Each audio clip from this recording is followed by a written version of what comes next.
The first celebration at Green Hill Park in 1970, way back. Okay, so you went to the first Earth Day celebration? Yeah, the first celebration in Worcester, Earth Day, 1970, was at Green Hill Park. I was a long-haired hippie guy that went up with my 59 Volkswagen bus and hang out just to check out the good-looking girls. And Did you put your... a lot of fun. It was really great. So, it's been a long time. Yeah.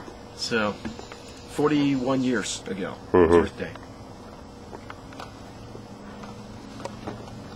Now, does anybody want to go? You got to go for a spin in this car. I don't have time. No time? Unfortunately, You got time to go for a spin in the car? Yeah, I would love to. All right. Can you leave it for one quick second? Just like... A car like this can cost you upwards of $40,000, but at only $1.52 recharge, the new owner says he's not complaining.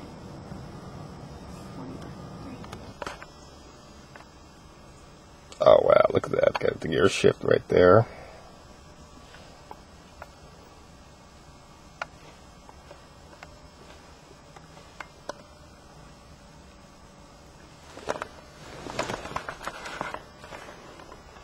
Very roomy in the back seat, too.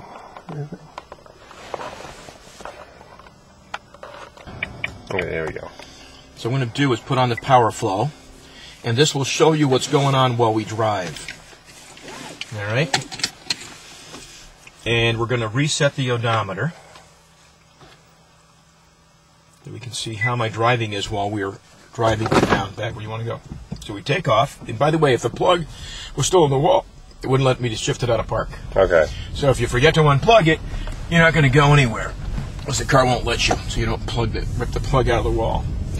So we'll head downtown Worcester. It's electricity now, right now, because I'm stepping on the brakes, or when I go down a hill, we put energy back in the battery. Okay. So that little schematic is showing you that the gravity of going down the street is pulling the car down. I've got my brakes on to keep from going too fast down the hill. Well, normal brakes on normal cars generate heat, and that's how we convert kinetic energy to some other form of energy so the car can stop. Hybrid cars, electric cars, we have what we call recuperative or regenerative braking, which means that we're going to change the kinetic energy or momentum into electricity. And that electricity then can go back and get stored inside my big battery pack. Okay, so the big numbers are the miles per hour, I can see, yeah. Right, so I'm going 13 miles an hour. We're heading down toward the center of Worcester. And I've gone 0.2 of a mile, and I'm averaging 250 miles per gallon equivalent.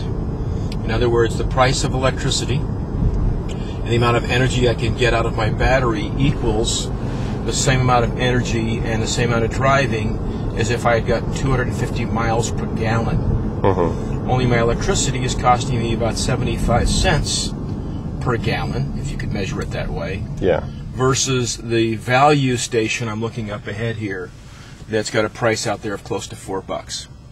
So instead of $4 a gallon, I'm paying 75 cents a gallon, and instead of getting 20 miles per gallon, I'm getting 250 miles per gallon. There it is, $3.86 a gallon. That's the cheapest place in town. So that's a lot of dough. And they're also saying it's going to go up. Now, if you want to feel acceleration, this thing could get you in trouble right now on Park Avenue in a heck of a hurry, because the electric motors produce all their torque the minute you step on the go pedal. Right. We no longer call it a gas pedal. It's now the go pedal. Right. Because you never know what's going to happen. So we've got all this electricity. Everything runs on electricity. Electric power steering, electric brakes, electric everything. So it's an all-electric car. Electric air conditioner. It's 49 degrees outside, but if it was a lot hotter, I'd be putting my air conditioner on, and it has electric AC compressor. Okay. So what is that little gauge right here where the 31 says? Okay, that tells me I have 31 miles remaining in my big battery, so I know how far I can drive before I have to either use gasoline, which I don't want to do, or find a place to plug it in. Okay, so it does run on gas too. It does run on gasoline if you let the battery go to the bottom of its charge level, which is about 20%. Okay, so the gas is charge. the reserve power. I see. Yeah, right. Where a hybrid car uses gasoline with electric assist, this is all electric with gasoline backing you up. Just the opposite Okay. of what I a see. hybrid car does. But because I like using my electricity first and my gasoline second, this fits perfectly with my religious views and my political views.